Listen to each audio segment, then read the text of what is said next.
My name is Annette, and I work as an elementary education teacher. I wanted to tell you about my day and how it typically runs. The first thing we do when we get into the school is we sign in, of course, and then we go directly to our classrooms. We have a little bit of planning time in the morning, and then the students come into the classroom. I immediately start the students on their morning work. We work through that probably about 30 minutes. This is also my time when I am able to pull small groups aside, and that's very important when you're dealing with elementary education students because they require a lot of one-on-one time, and that's hard to fit all of that into a typical school day. And so we use that time in the morning to work with students who may be struggling, particularly in the areas of their reading and their math.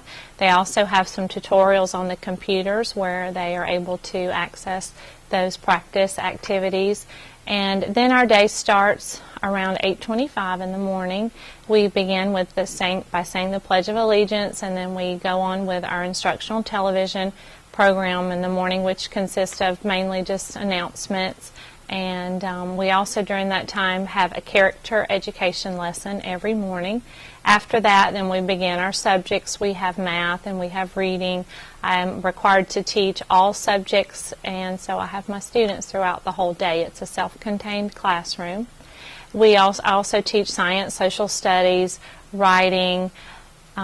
It's important that as an elementary education teacher that you are fully comfortable and knowledgeable about all of your content areas, and so I think that a good idea if you're considering being an elementary education teacher, you need to have skills and abilities in all subject areas.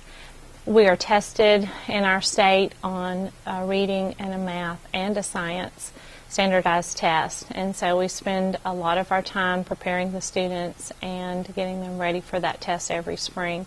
I take the kids to lunch. It's a duty-free lunch. They also have a 30-minute period every day of physical education. Twice a week they also have special area activities, which would be at our school music and in art, and we do have teachers who teach those subjects. And then we end up our afternoon getting them all packed up and ready to go home. The hours per day that a teacher works, we are required to work 7.5 hours a day. The students are here for approximately 7 hours a day.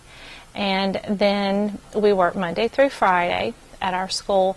The stress level of this job is quite high.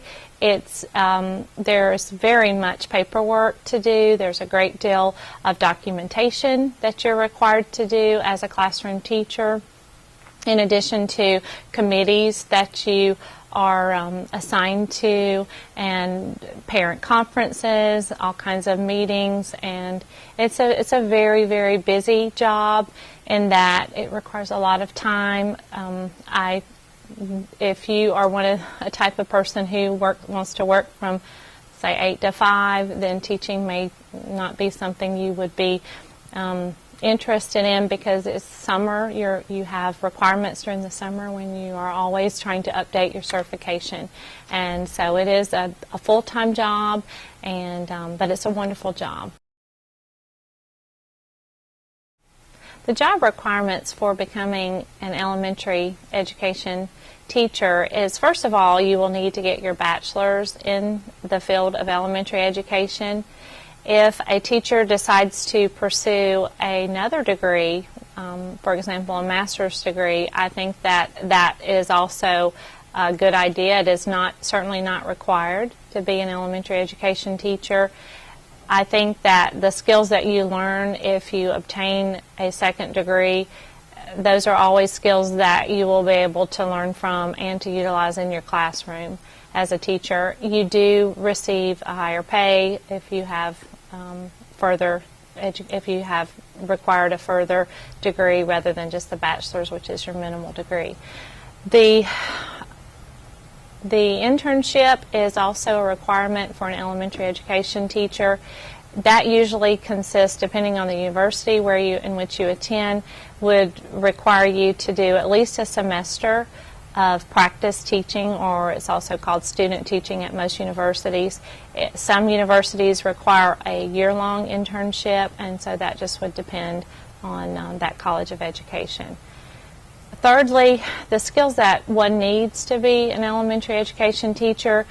First of all, you need to really love children. You need to enjoy working with them. You need to have skills so that you are able to relate very easily with children, and also you're going to be working with not only children, but you're also going to be working with other adults, other faculty members who will be a part of your team. You need to be able to be a team player, to be cooperative. You also need to be able to relate to your parents of those students with whom you're working, and those are really important skills to have to be a successful classroom teacher.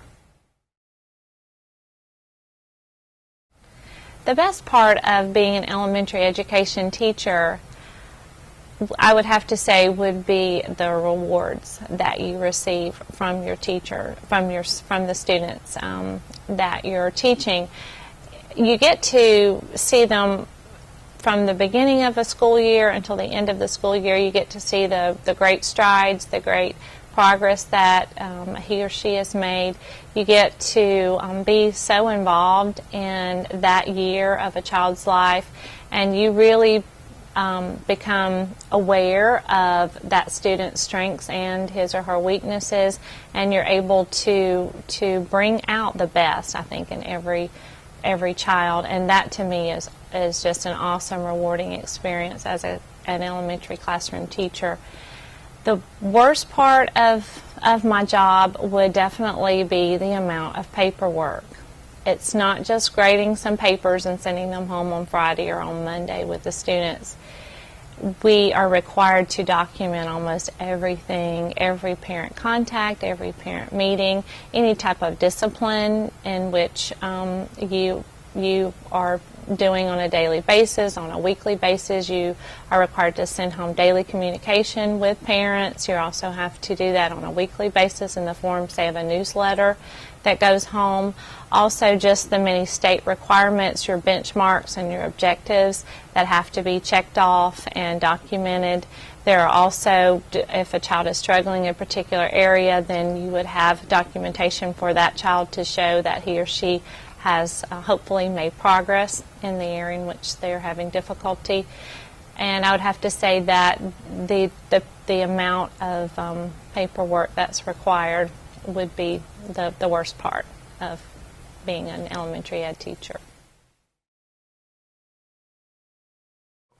My final advice to anyone who may be interested in becoming an elementary education teacher and becoming a teacher, I would have to say that, first of all, if you are still in high school, I would advise you to perhaps call your local elementary school to get in touch with if you know an elementary teacher, and just go into that classroom and observe that classroom, even if it's just for a day or for part of the day. Talk to teachers, talk to other educators, and maybe ask them, what is your typical day like? What are the things that you love about your job? What are some things you wish you could change? And just really have some one-on-one conversations, if possible, with someone who is already a teacher. If you enjoy working with children, any opportunity that you have to volunteer, maybe it's at a community center, perhaps it's to coach a cheerleading squad or a ball team, or just maybe to volunteer at your church. Any opportunity that you have to be around children and to work with them, I would advise you to take advantage of that opportunity. If this is something that you think you may be interested in, then by all means I would recommend strongly that you volunteer as much as possible and decide perhaps whether or not that's what you want to make, because it's a wonderful career, but it is something that you need to put a great deal of thought and planning into.